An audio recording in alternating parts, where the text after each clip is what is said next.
You're stuck in a cycle, and I do mean a cycle of procrastination. Or are you ready to master the mindset that sets top project managers apart?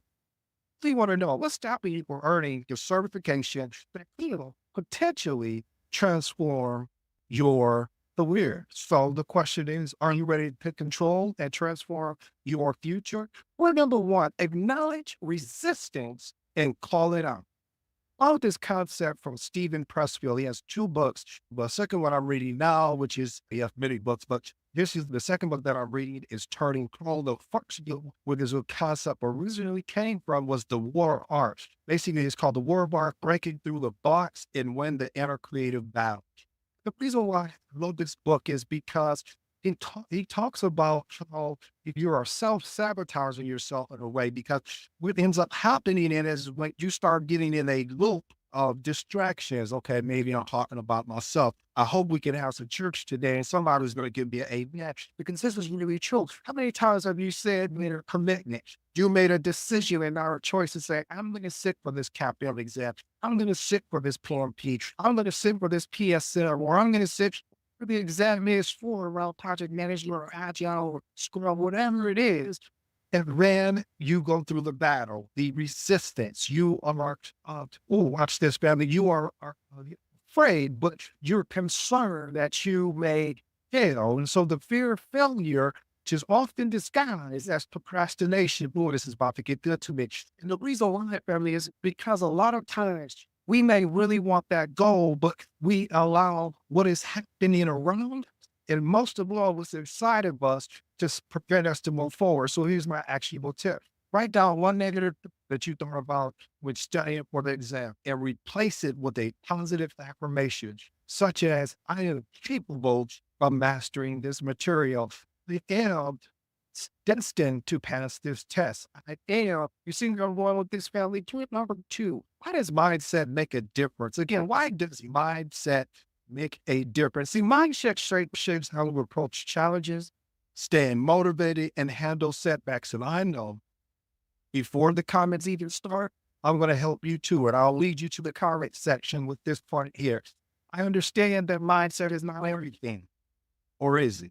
Because see, what I've understood through my journey is that when I shifted my mindset to more of a growth mindset, it encouraged me to be persistent. You didn't like that, but you wanted to have to. It encouraged me to be adaptable. It encouraged me to learn from my mistakes and not my mistakes to get in the way of my success. I'll say that again. It encouraged me to be persistent. It encouraged me to be adaptable. It encouraged me to learn from my mistakes and my mistakes get in the way of my success. Here's my actionable tip. Reflect on one area where you overcome a challenge before. Apply that same determination to exam preparation. We've all been through something in our life. And once we got through, see, the key word in life or anything is when you go through something, that means you are passing through. So you've been through something. You had an issue, you had a problem you had to deal with, and you didn't think how you was going to see your way out. But you saw a way out and you were able to take that exit. So take that same mindset, that same determination to make it happen for you. And number two, level action, tip number two, each study session by affirming, have the power to grow and succeed again. Have the power to grow and succeed. Point number three, overcoming perfectionism. Whoa, man, so guilty of this. Maybe I'm talking to myself. So I'm going to sit down and talk with myself today. Overcoming perfectionism. See, perfectionism can cause you to delay, and because conditions are a deal. Anytime I tell you heard this, I've been like, hey, so you want to take the PLP? Yes, but just don't have the time. You don't have the time. You tell me you don't have the time to invest in your career, allow him to be a better project manager. Okay, maybe it's me. Oh, or I love this one. This is one of my favorite. Too many things going on right now. What is more important than getting just this certification? So not only can you be a better resource to your employer, you'll be a better resource to yourself because you will be developing along the journey. See, progress matters way more than any perfection. Let me tell you a quick story.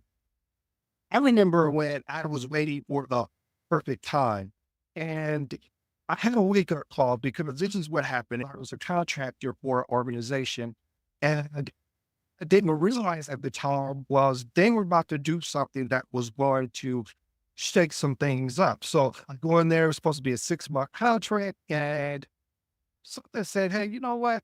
I'm waiting for the perfect time to start working on my CAPM. I'm waiting for the ideal time to start working on sitting and passing my CAPM. But you know what? I want to get started now. And so got started. I woke up early in the morning, maybe 2 hours before my shift. I've shared this story. And I studied. Then when I got to the office, I was still studying.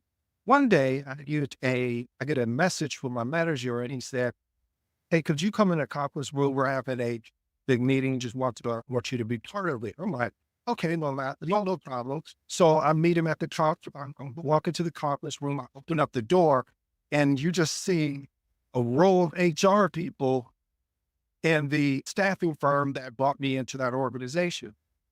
I'm looking around.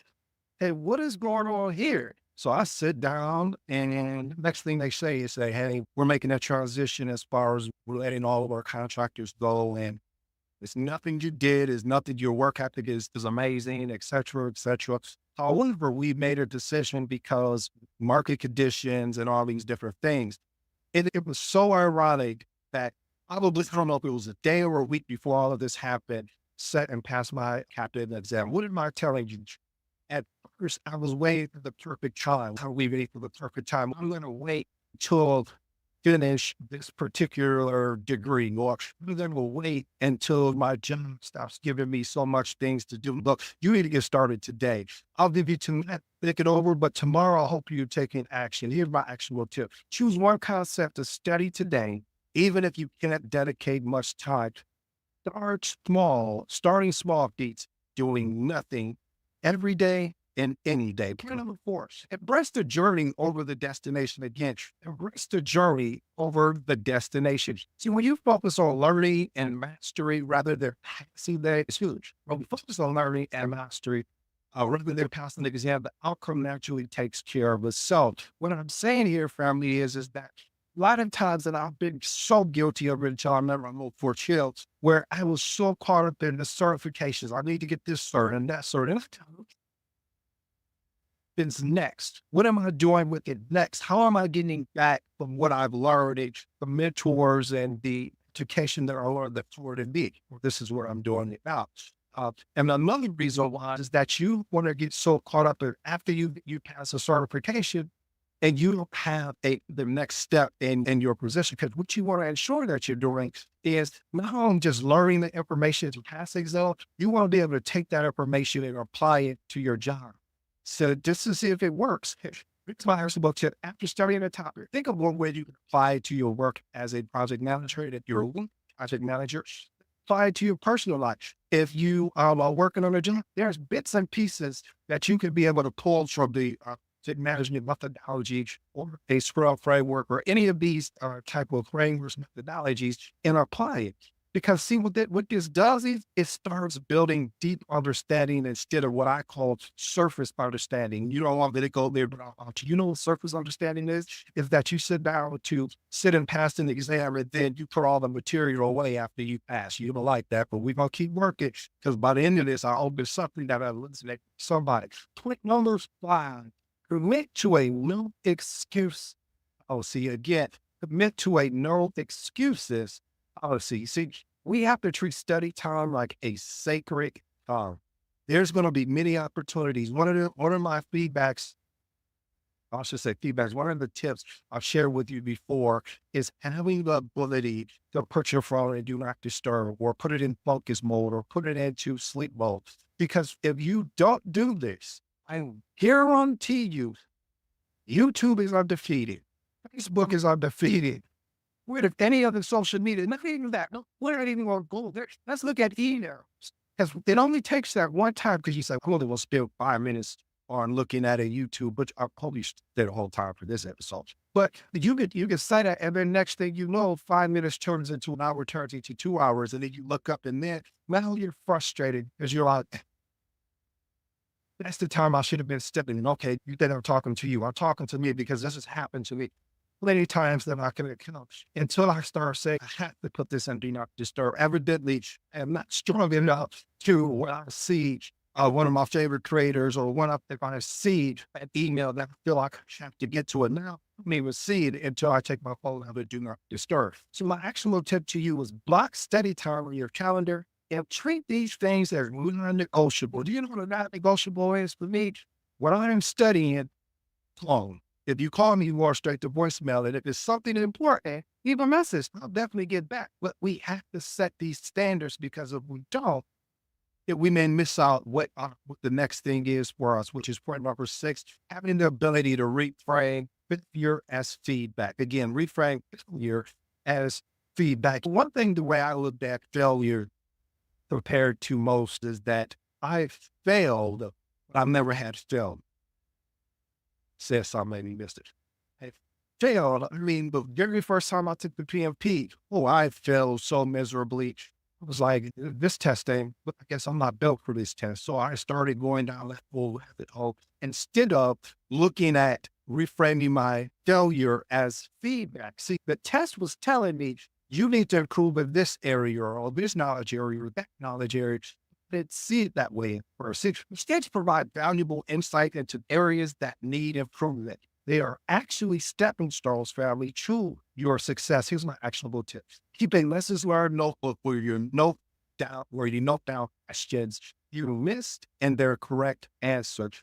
This is key. A lot of times we feel when we are taking a quiz, or we're taking let's say a mock exam or a mock quiz, and we don't have the success that we were looking for, we start, I gotta go there. We start beating ourselves up. Why we start beating ourselves up is because of the fact that we believe we should have done better.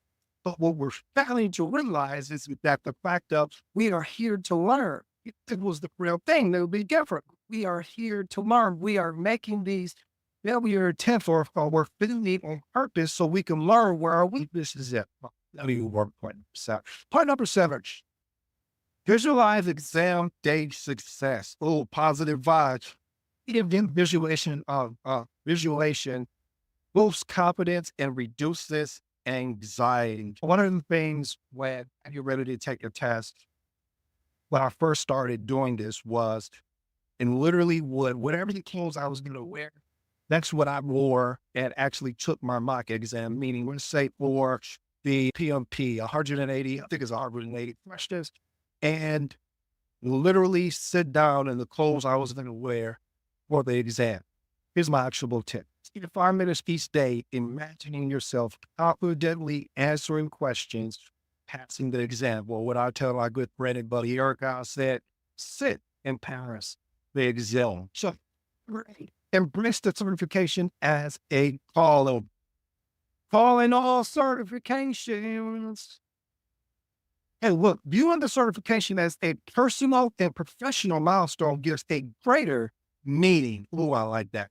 See, sometimes you look at it as a professional accomplishment, accomplishment. I got this. But what about the personal side? What about the sacrifices you had to give up? What about the late nights you stayed up studying? What about even trying to interpret the information? Because it may be different than what you do on the job. And so you don't give yourself enough credit. I'll do it for you. I'll pat you on the back for you because I'm so proud that you took upon yourself to even chase, or I should say, sit and pass whatever that exam is. Here's my actionable tip, please. All the great thing is, write a letter to your future self. Scribing. Hello? Earning this certification will change your career. And read it whenever you need a motivational boost. Anytime you're feeling down, anytime you get distracted by a family member, a friend, your cousin on your uncle's side, anytime you get that moment where you just, this is not possible, I'm not going to be able to do it. Please, you can pull that letter. And when you pull that letter off, I want you to read it aloud so you can hear it and you can see it. And then how you got that confidence, you might, hey, all right, let's get back to studying. Come up for Transformational Remarks. I hope you enjoyed today's episode thus far. Embrace the journey over the destination. Again, embrace the journey over the destination. Who you will become in this journey is it going to allow you to be a better person because of the sacrifices that you make. And you're going to know that you can make those same sacrifices that you had to do it again because the accomplishment. See, let me be honest with you, Barry. I'm going to say something that a lot of people, and I actually borrowed this from Tim Grover's book, Unstoppable. People like the work. like all of the work. So addicted to the stuff that I'm so addicted to the success, I'm willing to do the work regardless of how I feel. Yeah, do I have my days where fall short? Yeah, but I get right back up. See, the difference between somebody falling down compared to somebody that fell down and got back up, these are two different people. See, the person that fell down and made a decision not to get back up, or I should say, really a choice because they didn't make a decision, or maybe they did, but still staying down does nothing for them. But the person that said, hey, I got locked down, but you know what? I'm gonna sit there and think for a minute. Now I'm gonna go back at it. That's the person I want to work with. That's the person that I wouldn't mind aligning with and learning.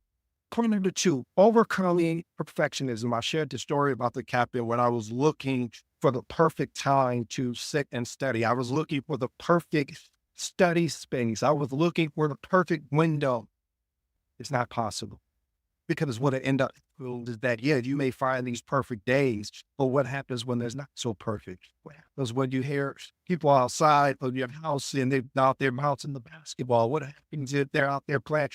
It's just no perfect time. So you must start today. Again, like I said, I'll give you tonight the big roll, but tomorrow I hope you make a decision, not a choice to take action. So choose one concept to study today, even if you can't dedicate much time, because starting small, family, beats doing nothing at all. In my last and final one, I saved the best for last. You must understand acknowledging that resistance and that call out. See, the resistance is telling you that you were meant for this certification. The resistance is telling you what this, if you become this PMP or this CAPM, you're thinking there's going to be, oh, just watch it, that it's going to require more of you as a person that is leading projects. It is. And I know you may be a little nervous. What if I'm not that perfect person?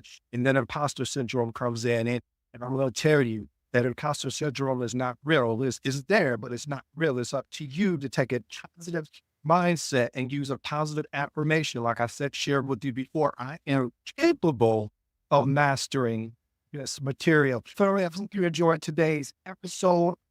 Little by the name of ED. For all you smart and intelligent folks out there, listen, that just simply means and. Until next time.